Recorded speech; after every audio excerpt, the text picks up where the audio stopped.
अस्सलामुअलैकुम, आप जुड़ चुके हैं स्पोर्ट्स हब के साथ। मैं हूं सूफी परवेज और स्पोर्ट्स हब की आज की निशस्त में बात रिवायत से हटकर होगी। बात होगी ईद उल अजहा की आमद पर। हमारे साथी मुजफ्फर डार ने ईद उल अजहा और कुर्बानी से रिलेटेड कुछ अहम सवालात रखे हर दिल अजीज मौलाना मुश्ताक अहमद वीरी के सामने। वीरी साहब, सबसे पहले आपको हमारी तरफ से सलाम और वालेकुम अस्सलाम वरहमतुल्लाहि। मुनासिब समझा हम भी आपसे थोड़ा बात करेंगे कुर्बानी के रिलेटेड, लेकिन थोड़ा डिफरेंट बात करेंगे जिस टॉपिक पे पिछले दिनों से बात हो रही है। सबसे पहले वीरी साहब, हम आपसे जानना चाहते हैं कुर्बानी किस पर वाजिब है? इसके लिए जो शरई तौर पर हमें तालीम दी गई है वो ये है कि मन वजद साअतन, जिसके पास भी ताकत हो जी, चाहे वो ईद की सुबह तक उससे हासिल हो जाए, जिसके पास भी ताकत हो वो कुर्बानी करने के लिए अपने आप को वफाशार पेश करे जी, क्योंकि शरीयत की निगाह में उसके लिए जो लफ्ज़ रखा गया है वो ताकत है, पोटेंशियल है, कैपेबिलिटी है। जिसके अंदर भी सलाहियत पाई जाती है, जिसके अंदर भी ताकत मौजूद है, वो कुर्बानी करने के लिए इस्लामी तौर पर उससे तालीम और ताकीद की गई है। इसके लिए ज़कात वगैरह जो साहिब निसाब का लफ्ज़ बोला जाता है वो शरत है, वो इस पे फिट नहीं हो रहा है, वो इस पे सही नहीं हो रहा है, क्योंकि हम देख रहे हैं कि रसूल अकरम सल्लल्लाहु अलैहि वसल्लम मदीना मुनव्वरा में 10 साल मुकीम रहे और बराबर कुर्बानी करते रहे, जबकि रसूलुल्लाह सल्लल्लाहु अलैहि वसल्लम खुद बजात ही कभी भी साहिब निसाब नहीं हमें मिल रहे हैं, नहीं हम देख रहे हैं कि रसूलुल्लाह सल्लल्लाहु अलैहि वसल्लम साहिब निसाब कभी हमें सीरत की किताबों में नजर आ रही है। जी बिल्कुल बिल्कुल, अच्छी बात आपने कही। यहाँ एक प्रॉब्लम है वीरी साहब में, वैली में कहीं कहीं एक प्रॉब्लम है कि हम बहुत ज्यादा खर्च फजूली करते हैं बाकी कामों में, वहाँ हम इस चीज का ख्याल नहीं रखते, लेकिन जब कुर्बानी की बात आती है तो हम रोते हैं कि इस साल हमें ताकत नहीं है। उनके लिए इसी हदीस मुबारक में एक दर्स और नसीहत पैगंबर अकरम सल्लल्लाहु अलैहि वसल्लम ने अपनी हदीस मुबारक में पेश की है, मन वजद साअतन फलम युदही फला यक़रबन मुसल्लाना, जिसके पास कुर्बानी की ताकत हो और फिर भी वो कुर्बानी का हक अदा न करे तो हमारी ईदगाह के करीब न भटके, यानी वो हमारी नमाज में शामिल न हो जाए। जो लोग किस कदर बदनसीब है जो शादी ब्याह और पैदाइश व अमवात के मौके पर पानी की तरह पैसा बहाए जाते हैं, लेकिन साल के बाद जब ईद उल अजहा आती है तो कुर्बानी के लिए एक बकरा, मेंढा, ऊंट, गाय वगैरह खरीदने में अपने आप को पीछे रखते हैं। बहुत ही ज्यादा बदकिस्मत और एक्सक्यूज क्रिएट करता है। सही बात है, और उनके लिए यही काफी है कि रसूल अकरम सल्लल्लाहु अलैहि वसल्लम ने उनको अपनी ईदगाह में आने से एक हदीस मुबारक में पीछे रहने की फटकार सुनाई। वीर साहब, कुर्बानी की फजीलत क्या है? जहाँ तक कुर्बानी का ताल्लुक है, नसूस इसमें हमें नजर आ रहे हैं कि रसूल अकरम सल्लल्लाहु अलैहि वसल्लम पर जो कलामुल्लाह नाज़िल किया गया है, जिसको हम अल कुरान के नाम से, अल किताब के नाम से, अल फुरकान के नाम से, अल ज़िक्र के नाम से, अल किताब के नाम से जानते हैं, तो पैगंबर अकरम सल्लल्लाहु अलैहि वसल्लम पर जो ये किताब नाज़िल की गई है, इसमें ये कहा गया है वलिकुल्लि उम्मतिन जअलना मनसका, हमने हर उम्मत के लिए एक कुर्बानी मुकर्रर की है, और इस उम्मत के लिए खुसूसी तौर पर ये कहा गया है फसल्लि लिरब्बिका वनहर, ए मोहम्मद सल्लल्लाहु अलैहि वसल्लम, जिसने आपको जिस अल्लाह बुजुर्ग बरकत ने आपको खैर कसीर से नवाजा, उसके लिए आपको नमाज पढ़ने का हुक्म दिया जा रहा है, वनहर और कुर्बानी करने का हुक्म दिया जाता है। और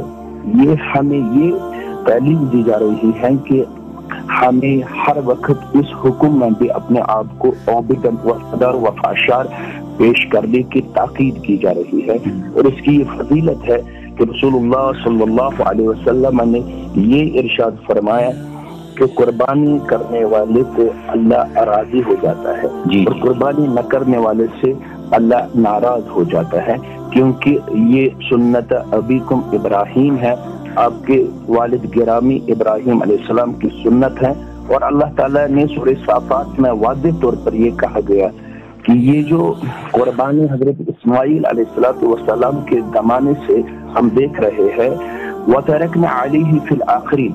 हमने इस कुर्बानी को बाकियों के लिए भी آنے والے لوگوں کے لیے بھی باقی رکھا ہے، اس لیے ہر ایک کو استطاعت ہونے کی صورت میں قربانی کرنے میں اپنے آپ کو وفادار و وفاشار پیش کرنے کی تاکید کی جا رہی ہے۔ بالکل صحیح بات آپ نے کہی، یہ فضیلت کی بات ہوئی ہے۔ اور نہ کرنے کی سزا کیا ہے؟ نہ کرنے کی سزا یہ ہے کہ جو جان بوجھ کر اللہ کے حکم سے اپنے آپ کو ڈس اوبیڈنٹ، منہ موڑنے والا پیش کرتا ہے تو اللہ اس سے غضبناک ہوتا ہے، ناراض ہوتا ہے، اور اللہ اس کو اپنی نعمت سے محروم کرنے پہ قادر ہے۔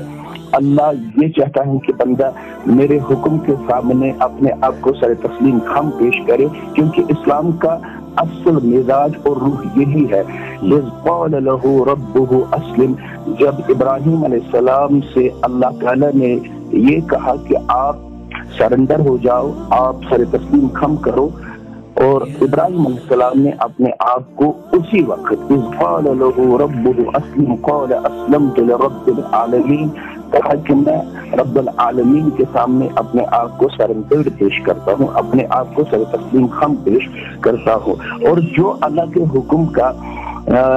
کوئی عذر نہ ہونے کی صورت میں اپنے آپ کو ڈس اوبیڈنٹ پیش کرتا ہے، اس کو یہ بات ملحوظ رکھنی چاہیے کہ ان عذاب لشدید، اللہ کا عذاب سخت ترین عذاب ہے، اور اللہ اس کو اپنی نعمتوں سے محروم کرنے پر مکمل قادر ہے۔ اللہ تعالیٰ نے جو نعمت اس سے دی ہے، اللہ تعالیٰ اس عمل کی وجہ سے، اس نافرمانی کی وجہ سے اس کو اپنی نعمت سے محروم کرنے میں بھی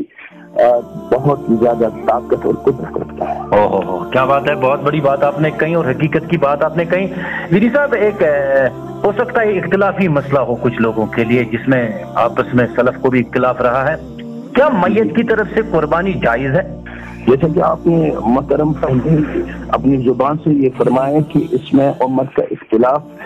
ہم دیکھ رہے ہیں، اور یہی بات صحیح ہے۔ اگرچہ اس میں بہت بڑے علماء، کتاور علماء جو ہیں وہ اس بات کو تسلیم نہیں کرتے ہیں کہ میت کی طرف سے قربانی جائز ہے، لیکن پھر بھی ایک طرف کے علماء جو اس کی طرف اپنا رجحان پیش کرتے ہیں کہ میت کی طرف سے قربانی پرمیٹڈ ہے، لیکن ان کا بھی یہی کہنا ہے کہ اگر کوئی اموات کی طرف سے، میت کی طرف سے قربانی کرنے کا خواہاں ہے تو اس کو چاہیے کہ وہ الگ سے ایک جانور خرید کے لائے اور اس جانور کو اسلامی شریعت کے مطابق ذبح کرے۔ ذبح کرنے کے بعد وہ جو گوشت ہے وہ سب قریباً کم و بیش اس کو سبھی گوشت وہ غربا، مساکین، یتامہ، ڈیزرو ون، ڈیپینڈنٹ ون میں تقسیم کرنے کی تعلیم دی جا رہی ہے۔ اپنے گھر میں اس جانور کا گوشت رکھنے کی اس کو اجازت نہیں ہے، بلکہ بیشتر حصہ اس گوشت کا اس کو غربا میں تقسیم کرنے کی تاکید کی جا رہی ہے، اگر وہ چاہے کہ میں میت کی طرف سے قربانی کروں۔ بہت اچھا جواب آپ نے دیا ہے اور حقیقت بھی یہی ہے۔ اور وی صاحب، جاتے جاتے آپ کیا پیغام رہے گا پوری انسانیت کے لیے اس بڑے دن پہ؟ یہ جو عید قربان ہے، عید الاضحیٰ کے نام سے جس کو ہم جانتے ہیں، مانتے ہیں، مناتے ہیں، کیونکہ ہر قوم کے لیے خوشی کے چند ایام مقرر کیے گئے ہیں، ہمارے لیے بھی اس میں 2 دن مقرر کیے گئے ہیں، جس میں عید الاضحیٰ اور عید فطر جس کو ہم کہتے ہیں، یا عید الفطر جس کو ہم کہتے ہیں، تو یہ 2 دن ہمارے لیے خوشی کے مقرر کیے گئے ہیں۔ اس میں ہمیں یہ دیکھنا چاہیے کہ ایک تو اپنے گھر والوں کو ہم خوشی سے نوازنا چاہتے ہیں، لیکن ہمیں اپنے ارد گرد دیکھنے کی ضرورت ہے جو اس دن اپنے آپ کو خوشی میں نہیں پیش کر رہے ہیں، مختلف وجوہات کی بنا پر ہمیں ان کی طرف جانے کی ضرورت ہے، ان کا خیال رکھنے کی ضرورت ہے، چاہے وہ ہمارا پڑوسی ہو، چاہے وہ ہمارا رشتہ دار ہو، چاہے وہ ہمارا ہمسایہ ہو، چاہے کوئی بھی انسان ہو جو ہم سے بہت زیادہ ایکسپیکٹڈ ہیں، جو ہم سے بہت زیادہ امیدیں وابستہ رکھتا ہو، اس کی طرف ہمیں جانے کی ضرورت ہے، چاہے وہ مسلمان ہو، چاہے وہ غیر مسلم ہو، کیونکہ ہمیں یہ تعلیم دی گئی ہے ارحموا من فی الارض یرحمکم من فی السماء، آپ زمین والوں پہ رحم کرو، اللہ والا آسمان والا آپ پہ انشاءاللہ العزیز رحم فرمائے گا۔ اس لیے میں انسانیت کی